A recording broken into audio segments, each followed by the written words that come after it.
Namaskar. Today I am going to tell you the next subsequent part of my autobiography, Moor Jibon, Moor Kotha. I think if anything wrong, excuse me for that. এইদৰে ৩-৪ মান চাপৰটো বজাই খুটি তালৰ চেৱে চেৱে নাচনীয়ে নাচিলে বিহুতলীখন কিমান যে মনোমোহা আৰু অতি গভীৰ হৈ পৰে। ওপৰত আমাৰ লিখি অহা এই ঢোলৰ চাপৰবিলাক ঠাই বিশেষে অলপ ইফাল সিফাল হয়। লাহে লাহে ৰাতি ৰাতি বহাগৰ গোটেই মাহটো ঘৰে ঘৰে অতি আনন্দৰে গাই ফুৰা বিহুবোৰ নাইকিয়া হ'ল। য'তে ত'তে পাগলৰ দৰে বিহুবোৰ হ'ল। বিহুগীতবোৰ বেফুৰীয়া হ'ল। এয়া চুই যোৱা পুৰণা ঢোলৰ চাপৰবোৰ নাইকিয়া। আগৰ যেন ৰামো নাই, অযোধ্যাও নাই। এতিয়া ভাবিলে দুখ লাগে। আগৰ গাঁওবিলাকত পবিত্ৰ প্ৰেম প্ৰীতি ডেকা গাভৰুসকলৰ মাজত আছিল। এই প্ৰেম প্ৰীতি আজিৰ দিনবোৰৰ দৰে দেখাই শুনাই কৰিব নোৱাৰিছিল।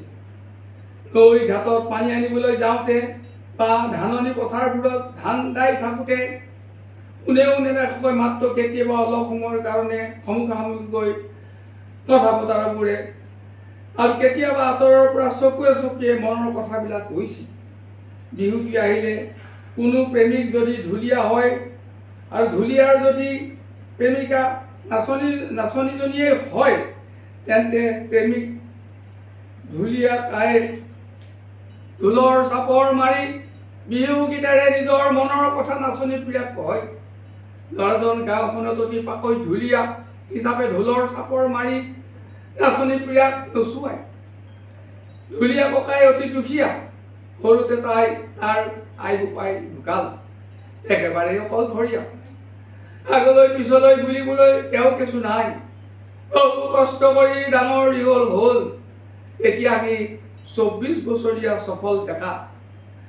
তাৰ দেহ আৰু মনলৈ যৌৱন আহি আগৰ বাৰৰ দৰে এইবাৰো ৰঙালী বিহুটি আহিছে। মনতে ভাবিলে সি বহাগৰ পিছতে বিয়াখন পাতিব। কিন্তু বিয়া পাতিবলৈ হাতত ধন নাই। বিহু আহিল। বিহুৰ মাজতে ঢুলীয়া ককাই অতি দুখেৰে ঢোলত চাপৰ মাৰি মাৰি ধনৰ ঘূৰত বৰজনীৰ দৰে চিঞা পোকালটিৰে নাচি থকা মৰমৰ নাচনীজনীলৈ চাই চাই এনেদৰে গাবলৈ ধৰিলে।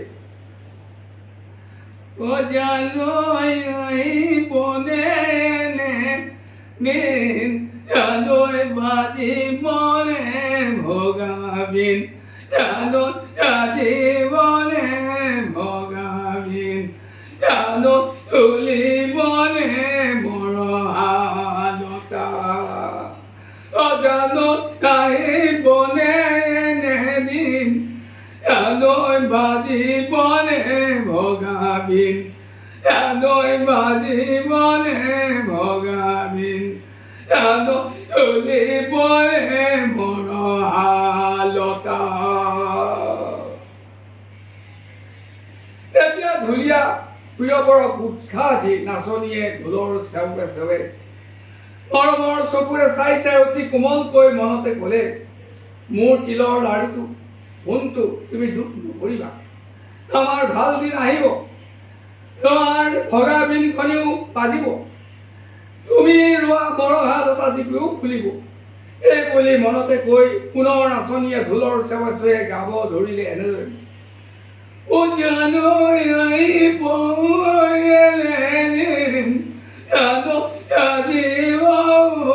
ভগাবিন ভগাবিন তুলিব মৰহালতা অজানৈ আহিব এনেদিন দিব ভগাবিন ভগাবিন তুলিব মৰহালতা।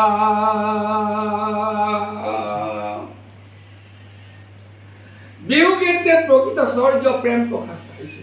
তাত কোনো বাহ্যিকতা নাই। বিহুৰ মাহটোৰ সন্ধিয়াৰ পৰা ৰাতিপুৱালৈ ঘৰে ঘৰে গাঁৱতে প্ৰায় মাত ভাঙি পিছদিনা মাত একেবাৰে ওলোৱা নাছিল। তেতিয়াৰ দিনত পুৰণা পুঁজি থেকেৰাৰ পানী খাই মাত পুনৰ ভাল কৰি সন্ধিয়াৰ পৰা বিহু গাইছিল। এই বিহুবিলাক অন্তৰ চুই যোৱা, গা হাতখন আঠখন লগা, বহু টুকুৰা টুকুৰ ঢোলৰ চাপৰত আমি ইমান যে পাণ খুলি একেলগে গাইছিলোঁ।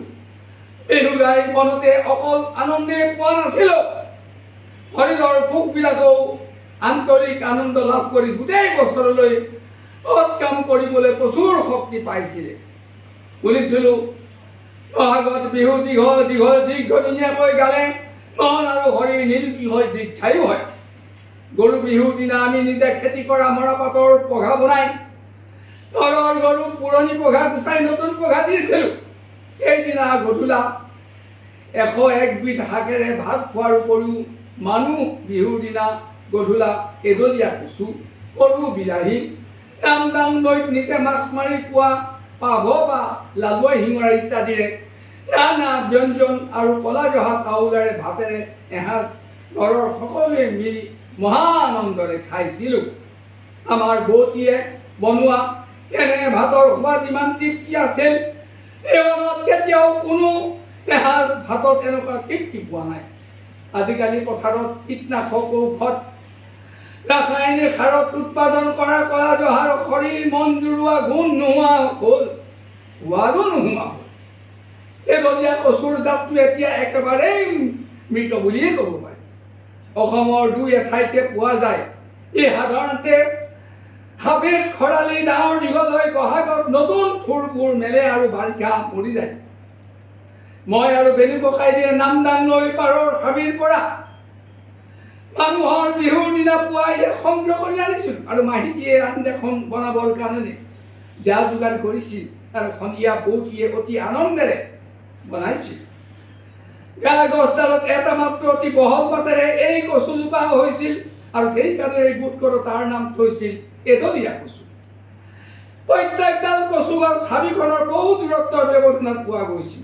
এই কচু গছৰ আঞ্জাখনৰ তৃপ্তি ইমান বেছি যে জীৱনত আন কোনো আঞ্জাতেই এনেকুৱা তৃপ্তি পোৱা নগৈছিল। বিহুত এতিয়া ঘৰলৈ গ'লে নৈ কিনাৰত বিচাৰিলে পোৱা নাযায়। ঘৰখনক গোটেই বছৰত বিপদ আপদ, ভূমিকম্প, ধুমুহা বতাহ, বজ্ৰপাত আদিৰ পৰা ৰক্ষা কৰিবৰ কাৰণে গৰু বিহুৰ দিনা সন্ধিয়া ঘৰৰ নাহৰণি হাবিৰ শুকান নাহৰ পাতত দেউতা আৰু আমা হাবে নাৰায়ণী কবচ লিখি হৰণ খেৰেৰে চোৱা ঘৰৰ ছালত গুজি থৈছিলোঁ আৰু এইদৰে বহাগ মাহটো অতি আনন্দ উল্লাসেৰে পাৰ কৰিছিলোঁ।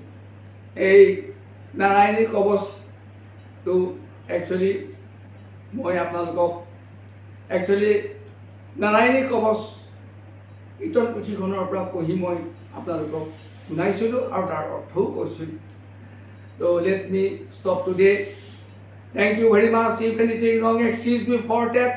Another program, I will read the next subsequent part of my autobiography, Mur Jibon Mur Kotha. I think you will be very happy. And if anything wrong, excuse me for that. Thank you very much.